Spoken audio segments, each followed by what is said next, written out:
Tingnan natin yung bagong luto.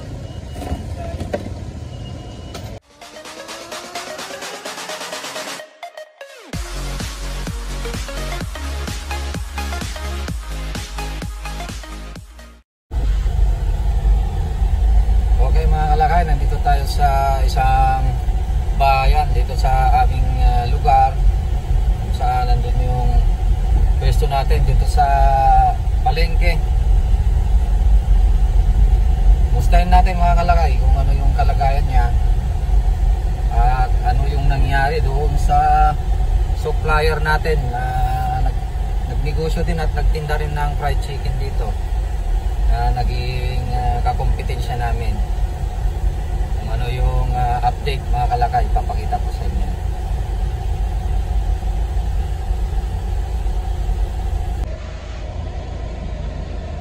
Okay, nandito tayo sa palengke. Andun yung pwesto natin, oh. Ayun, oh, yung dinudumog ng tao, oh. Yan.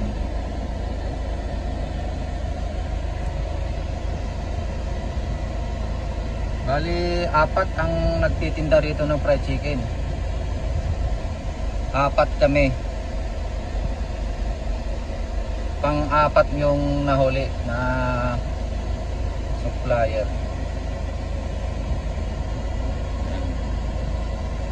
Yun, nandun.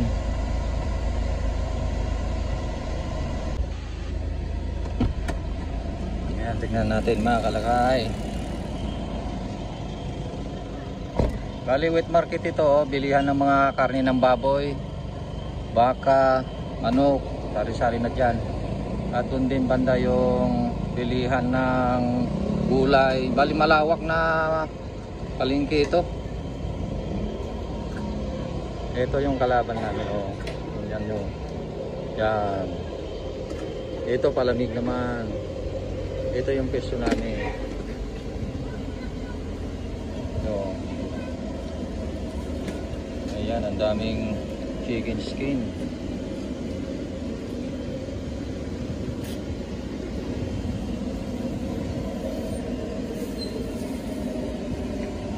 Ayan, nagluluto siya, oh.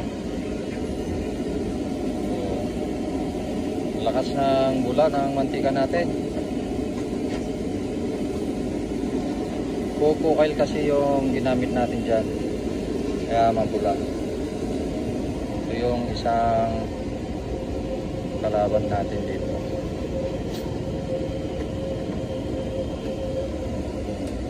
Yan yung pwesto natin. Ito, yung pangalan ng ating chicken dito, Gardos Fried Chicken.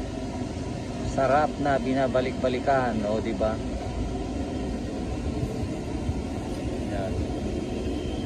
So, andun yung ating supplier, oh, nagtitinda siya.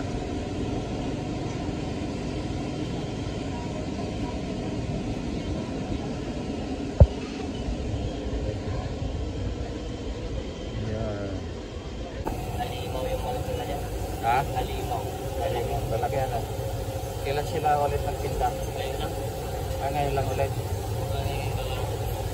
Mga, bali na, huminto sila ng 2 linggo siguro. Huminto sila ng 2 linggo tapos nagtinda ulit ngayon. Grabe yung laki ng manok daw nila, talagang ang lalaki.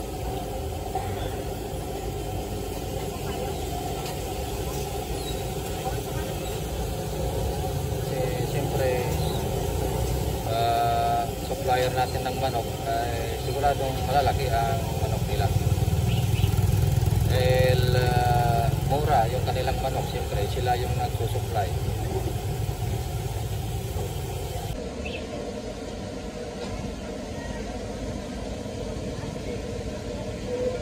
Madama tapang gumatang kanyada.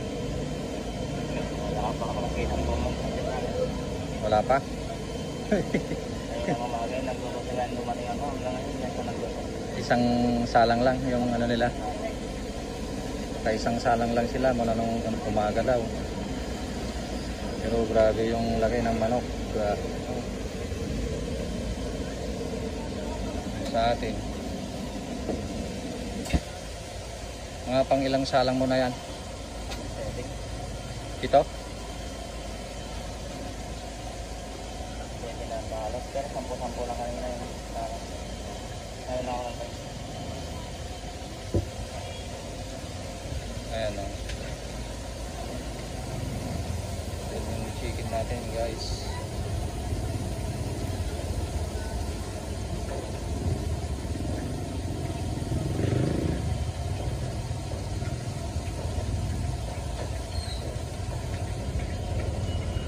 Tingnan natin yung bagong luto. Yun. Chicken sir, bagong luto oh.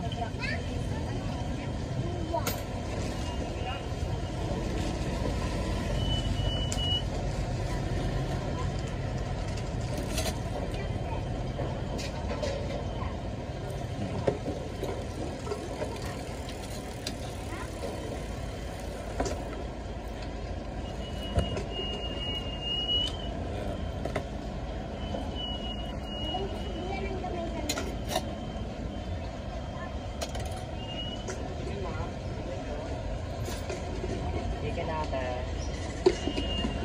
Kailangan.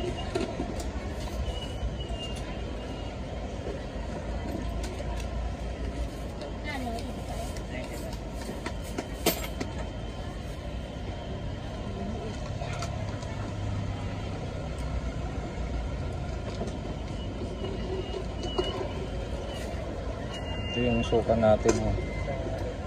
Timpladong suka.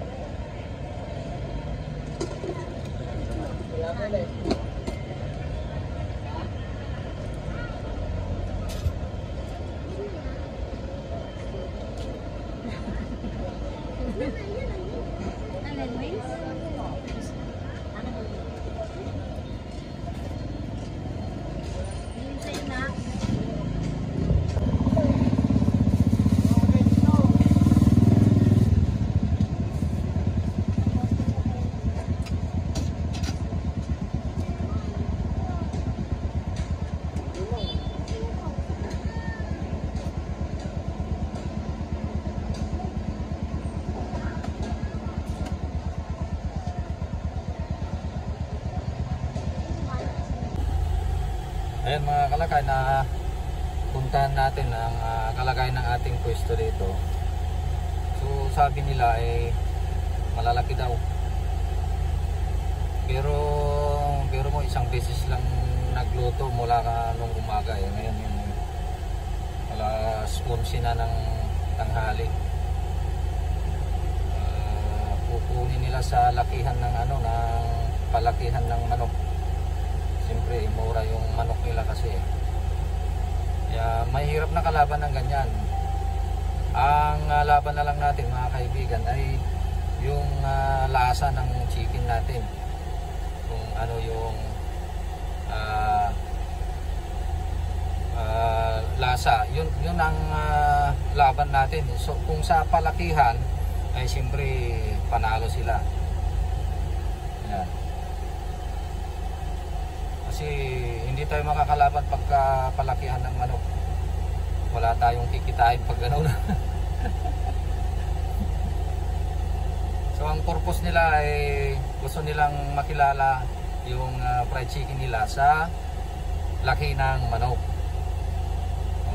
Yan yung isang problema minsan sa mga kasama natin nagtitinda ng fried chicken, dahil mayroong mga strategy ng kalaban na ganyan. Kahit wala na silang kikitain, ang mahalaga sa kanila ay makabenta sila. Ang mahalaga sa kanila ay yung pupunta yung customer sa kanila. Ang mahalaga sa kanila